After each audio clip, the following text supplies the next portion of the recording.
تو اپنی بادشاہت جسے چاہتا ہے عطا کرتا ہے، تو اللہ کی عطا کی بات ہے، بادشاہ حقیقی وہی ہے، لیکن اگر وہ غوث پاک کو بنا دے اس کی شان ہے۔ تو تل ملک من تشاء، تو جسے چاہے بادشاہ بنا دے، کسی کو ایک ملک کا، کسی کو دونوں جہان کا بنا دے۔ تو غریب نواز کہتے ہیں کہ سلطان دو عالم قطب اولا، تو دونوں عالم کا سلطان ہے اور تو بڑا عظیم قطب ہے، قطبوں کا قطب ہے۔ اور کہتے ہیں حیران جلالت ارض و سما، آپ کی عظمت اور بزرگی کو دیکھ کر زمین اور آسمان بھی حیران ہے۔ بس اختتام پر عرض کروں، بس وہ غوث، کتنی شان، کتنے مرتبے، کتنی بلندی، کتنی عظمت، کتنی بزرگی، ٹھوکر لگائی مردہ زندہ کیا، 12 برس کی کشتی ڈوبی ہوئی نکال دی، دعا کی تو 12 برس کی کشتی آ گئی۔ اللہ اکبر، ہاتھوں پر لوگ ایمان لاتے ہیں، غوث پاک پر رسول اللہ ناز کرتے ہیں، جن کو عالم بیداری میں آقا کی زیارتیں نصیب ہوتی ہے، وہ غوث پاک عشاء کے وضو سے 40 سال تک کے فجر کی نماز پڑھتے ہیں۔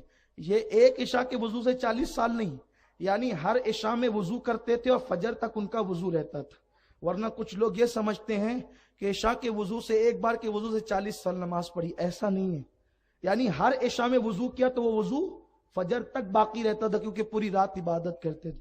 کچھ لوگ یہ بھی کہتے پھر وہ تہجد کب پڑھتے تھے، اور کوئی تہجد نہیں پڑھے تو ولی کیسے ہو سکتا ہے؟ تو یہ بھی ایک بڑا مسئلہ ہے۔ تہجد تو وہ پڑھتے ہیں جو سوتے ہیں، جو جگتے ہیں ان کے لیے تہجد سے افضل قیام اللیل ہے، اور جو سوتے ہیں ان کے لیے افضل تہجد ہے۔ تو غوث پاک رضی اللہ تعالیٰ 40 سال تک کے سوئے نہیں، بستر کو پیٹ نہیں لگائی۔ اور اپنا حال یہ ہے، ہم کہتے ہیں ہم غوث پاک کے ماننے والے ہیں، اور اس وقت تک مسجد کے زینے پر بیٹھتے ہیں جب تک اذان نہیں ہوتی، اور جب اذان ہوتی ہے تو یہ کہہ کر کے ہٹتے ہیں چلو اذان ہو رہی ہے، لوگ آئیں گے مسجد میں۔ آپ کس دن کے لیے؟ سرکار غوث پاک فرماتے ہیں اگر بے نمازی مر جائے اسے مسلمانوں کے قبرستان میں دفن مت کرو۔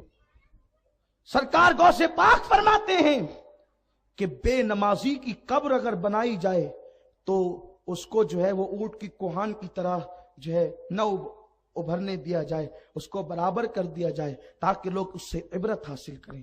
یہ سرکار غوث پاک رضی اللہ تعالیٰ، غوث پاک نے اپنے خطاب میں فرمایا لوگو حرام سے بچو، اس لیے کہ حرام انسان کو تباہ کر دیتا ہے۔ آج اپنا حال کیا ہے؟ جیسے آیا جو آیا کھا لیا۔ ایک مرتبہ بغداد کا بادشاہ غوث پاک کی بارگاہ میں نذرانہ لے کر آئے، حضور نذرانہ قبول کریں۔ آپ فرماتے ہیں لے جاؤ، اللہ نے مجھے بہت دیکھا، نہیں قبول کر لیں۔ فرمایا لے جا، اس نے ضد کیا حضور قبول کر لیں۔ وہ حضرت عباس ابن عبد المطلب کی اولاد میں سے تھا، عباسی بادشاہ تھا۔ غوث پاک نے ہاتھ میں لیا، کہا میں تیری آخرت سنوارنا چاہتا ہوں اور تو میری آخرت برباد کرنا چاہتا ہے۔ لیا اور لے کر کے اس کو نچوڑنا شروع کی۔ جب نچوڑا ہے غوث پاک نے تو اس میں سے خون نکل آیا۔ فرماتے ہیں کہ اگر تیری قربت رسول کا مجھے خیال نہ ہوتا، اتنا نچوڑتا کہ اس خون کے اندر تیرا محل ڈوب جاتا۔ یہ لوگوں کا خون چوس کر کے لایا ہے اور مجھے دینا چاہتا ہے، یہ غوث پاک تھے۔ لیکن ہم کسی کا خون چوس کر بھی آئے تو چلے گا۔ آج کل ہمارے شہر میں ہماری قوم کو مالدار بننے کا شوق بہت ہے۔ میں نہیں کہتا کہ یہ شوق اچھا نہیں، اچھا ہے، میں کہتا ہوں بالکل مالدار بنو، اللہ تمہیں جلدی بنائے، لیکن اتنا سن لو وقت سے پہلے اور تقدیر سے زیادہ کسی کو مل نہیں سکتا۔ مالدار بننا ہے محنت سے بنو، حلال کمائی سے بنو، گھر سجانا ہے حلال سے۔ آج کل حال یہ کہ کچھ لوگ مالدار راتوں رات بننا چاہتے تو لاٹری، حرام کام، شراب کے اڈے، جوئے کے اڈے، اور یہ سارے لوگوں کی سرپرستی اکثر دیکھنے میں آ رہا ہے کہ قوم کے سیاسی لیڈر کر رہے ہیں۔ کچھ اچھے لوگ بھی ہوں گے ان میں سب کی بات نہیں کرتا، بروں میں اچھے بھی ہوتے ہیں، اچھوں میں برے بھی ہوتے ہیں۔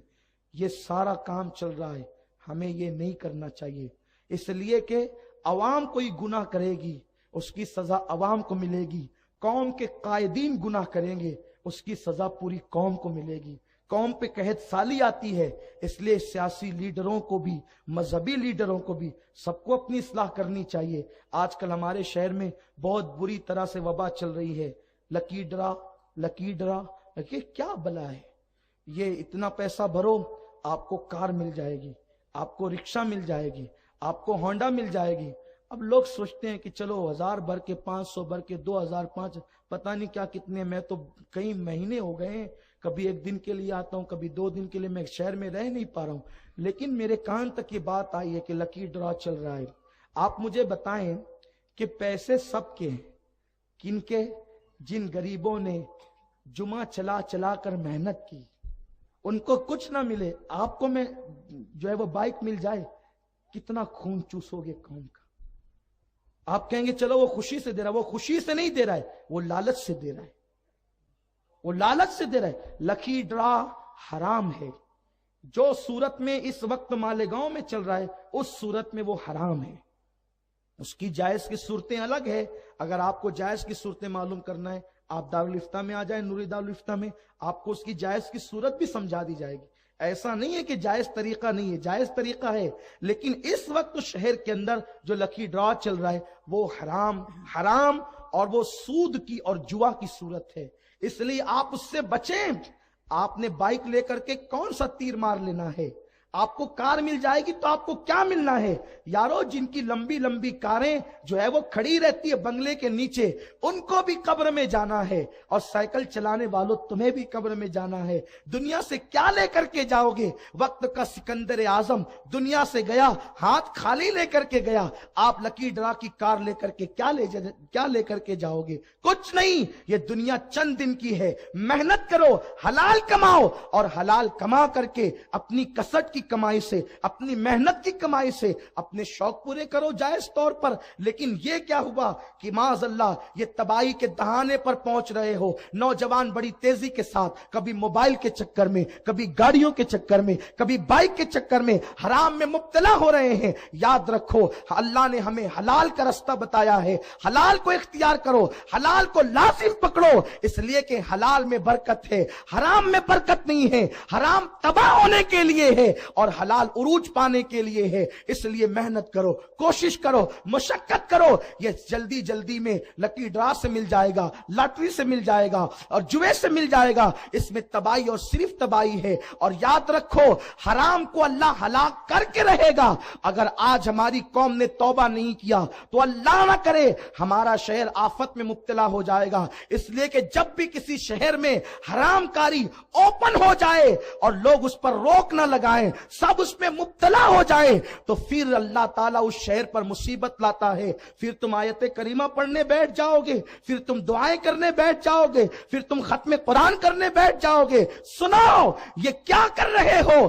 مرض سے بہت بہتر پرہیز ہے، اس لیے پرہیز اختیار کرو۔ اللہ تبارک و تعالیٰ نے ہمیں حلال کا حکم دیا ہے، اور سن لو اللہ اکبر، میرے پیارے آقا علیہ السلام کے پیارے دیوانوں، حرام تیزی سے آتا نظر آتا ہے اور لوگوں کو یوں لگتا ہے دیکھو اس کی ترقی ہو گئی، اس کو یوں مل گیا، اس کو یوں مل گیا، لیکن جب وہ جاتا ہے تو نظر بھی نہیں آتا۔ اس لیے اللہ تبارک و تعالیٰ اور اس کے حبیب کے بتائے ہوئے رستے پہ عمل کرو۔